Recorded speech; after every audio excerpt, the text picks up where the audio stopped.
Hello everybody, and welcome to my review of volume number 1 of Okina Baba's light novel series, So I'm a Spider, So What? This one has 7 volumes currently released in Japan, with the most recent volume number 7 released just last month in October of 2017, so it is an ongoing series. This one released in English by Yen On. If you want to pick up your own copy, I do, as usual, have links to Amazon.com and the book depository in the description down below. Any purchases through those links do help the channel out, so I really appreciate you using those. This one is told in the first person, and there's actually a couple of narrators. In fact, because I was reading this kind of late at night initially, I got a little confused and was like, why are you contradicting yourself? Because it sounds like we're talking about two different characters. Stupid me not realizing that they go so far as to actually label the chapters differently depending on who's speaking. So when the chapter is just like a chapter number, it is our main heroine, the Spider Girl, who as of yet is unnamed. And then when they have the other sort of mainish character, Shun, who is a male character, his chapters actually start with an S and then renumber 1 and so forth. And then there's a couple of other sort of incidental first-person narrators throughout, but they're very obviously separate from Shun and from Spider-Girl. Their chapters are usually labeled as interludes. So, yeah, just know that ahead of time, because there was chapter 1, and then there was Shun's first chapter, and then when I got into chapter 2 with Spider-Girl, she started making all these statements that seemed totally contradictory to all the statements that were made in Shun's first chapter, and because I didn't clue into the fact that it was two different narrators, it made me go like, you just totally contradicted everything. And like the last chapter you said you had friends and everything else, and in this one you're saying you never had friends. I'm confused. And then I put it together because, I actually started paying attention. So just fair warning as you start the book. This one, of course, is a isekai. It is one of the reincarnation type isekais. So it details about a Japanese classroom that under mysterious circumstances is destroyed, killing all of the students and their teacher. And at least 2 of the students are reborn into a new world. The Spider Girl, of course, is reincarnated, appropriately enough, as a spider-type monster, and Shun is reborn as human nobility. Now, Spider Girl's chapters pretty much are just detailing her personal journey as to how she survives in this dungeon she finds herself born into, even though she is one of the weakest monster classes. And it's really a story about how, even though she's a generally weak monster, having human intellect and ingenuity and craftiness actually allows her to survive in circumstances that probably normally a spider monster would not. Shun's chapters pretty much help to illustrate what this world is like in the human realm. His character demonstrates how the mechanic in this book works with humans. I'll get to that a little bit later, in terms of like leveling up and earning abilities and everything else. And also, I would say that it's Shun's chapters that begin to show us a little bit more of like the worldview and start hinting at little things that suggest the larger story. Spider-Girl's chapters are very self-contained. Like I said, they're very personal, though, all about how she is learning and growing and developing and surviving. So they really don't have a lot of world building per se, because she's just trapped in this dungeon and all she is encountering are pretty much monsters for the most part, which doesn't necessarily give us a broader worldview in terms of where this story may be going. On the other hand, Shun's chapters, because he is a human being, he's getting hints about news, like we're given the idea that there's a demon lord who is sort of raising his forces, so There's hints that there's going to be a big world conflict. We start getting hints about different politics and how certain people are assigned certain jobs and what those jobs may entail. So these two characters serve very different purposes in this story. Now, again, this is very much one of those books that employs game type mechanics. So it reminded me very much, if you've read it, The Rising of the Shield Hero. In The Rising of the Shield Hero, Naofumi, basically through experimentation and luck and everything else, periodically throughout the book, he earns statuses, and it'll just pop up on the page like, status achievement earned, blah, blah, blah. And Naofumi doesn't always know what exactly that does until later on.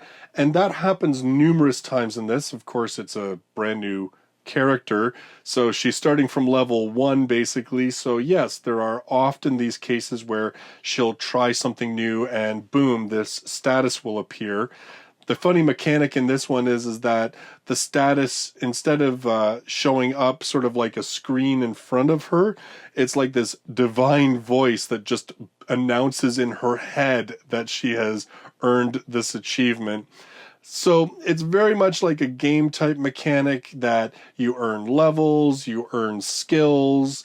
There are certain limitations to how, like, it's not like, say, in Shield Hero where you can imagine like your status screen and it comes up kind of thing, which I think is kind of pushing the mechanic a little further.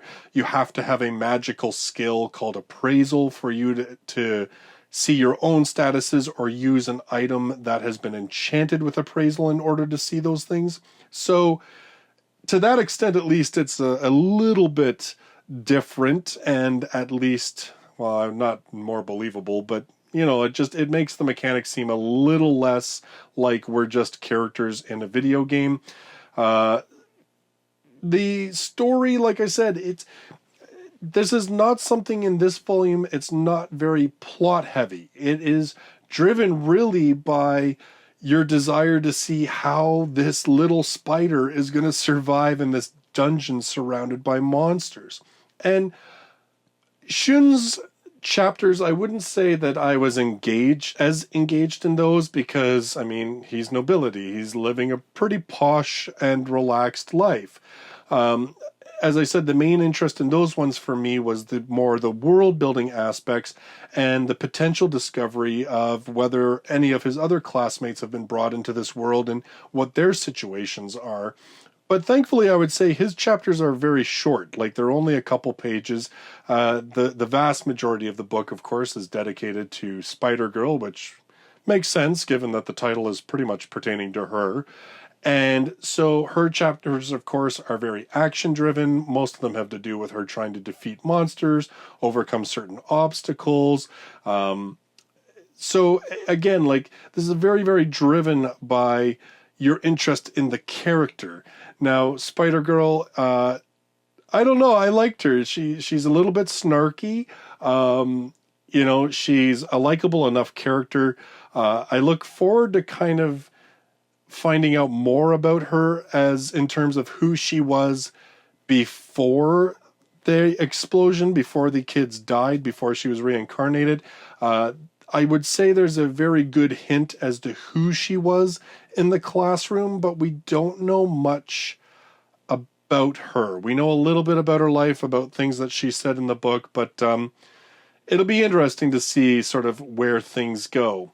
I think the other interest, of course, is to find out the fates of the other kids in the class, to see where this journey of this Spider-Girl is going to go. The book sets up sort of a major conflict coming forward into volume number 2.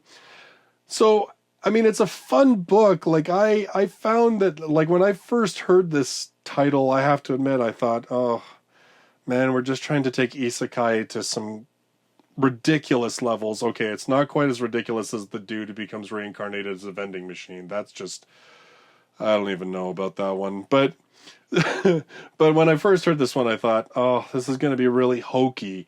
And in a way, like I said, it's not, because we don't have that whole OP mechanic. I mean, definitely she seems to be a little bit stronger than the average spider, but I would say that the majority of her abilities and the majority of her survival has to do with the fact that she still retains her intellect from her human life.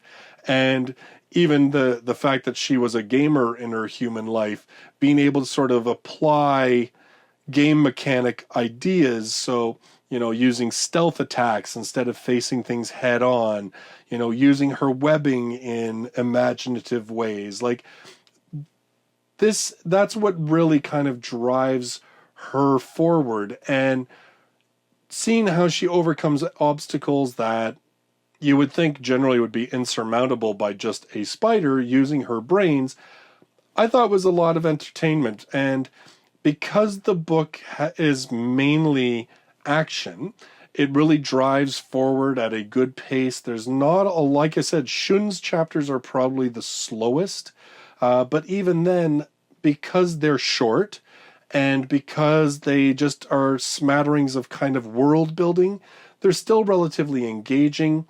But the pace of the book really moves along at a quick pace.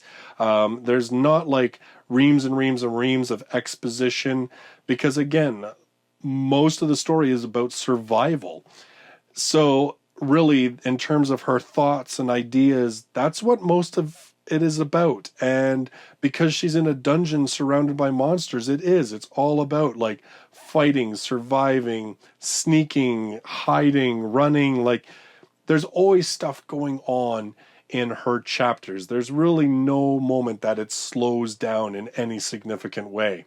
If there's any weakness in the book, it's probably due to the fact that if you don't like the character and you really don't care about how she's going to survive, the book is not going to really have any meaning for you in that case, because there's not, at this point, a larger story that is, really intricate and has all these different plot points. This book, this volume number 1, is very much a setup story. There's not a lot of, plot points being woven together and stuff like that. Like I said, even Spider Girls, or like the bulk of her chapters are just, one-offs about how she survives a certain situation, except, towards the end, there's sort of like a larger issue that she becomes involved in that she has to try and make it out of. But really, it's not like a lot of other, say, light novel number 1s where immediately you can go, oh, well, that's the big conflict they're setting up, or these are the pieces they're moving into place for this bigger conflict. As I said, like really the closest thing we get to that is a very vanilla statement about a demon lord and his army. So I can see where potentially this book can go in some very interesting and different ways. Of course, with some characters being reincarnated as humans, and now we know that obviously at least one character has been reincarnated as a monster who clearly is probably not the friend of humans. I can see this book becoming really an interesting kind of tale about either humans learning to accept monsters, or, the monster character basically aligning against humanity because of her new situation. Like, I'm very interested to see how that mechanic plays into things in the future. So all in all, a pretty good setup in terms of a first volume. The mechanic of the whole leveling up and everything else is really basic. There's nothing really super imaginative about it. Really, the major difference and imaginative part of this book is the main character's situation being stuck as a spider. That's really what sets this apart from pretty much any other of the isekai, especially like the reincarnated isekai type novels. So if you hate spiders, then this is probably not the book for you. Even I was like, I'm not a big spider fan. There was a couple times where I was a little like creeped out just as I tried to imagine things in my head. I have to say, if this was made into an anime, I don't really think I'd watch it, just because, like, I'm not a big fan of spiders. Like, even though they try to draw her kind of cute-ish, like, it's just still spiders. Anyway, those are my thoughts on volume number 1 of So I'm a Spider. So What? it was better than I thought it would be.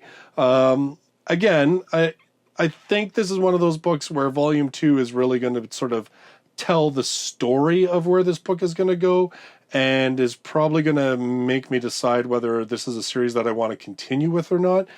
Certainly volume 1 was decent enough that I want to see where it goes, and if volume 2 does some cool and imaginative things and has some surprises in it, then yeah, I'm curious to see where the book will go from there.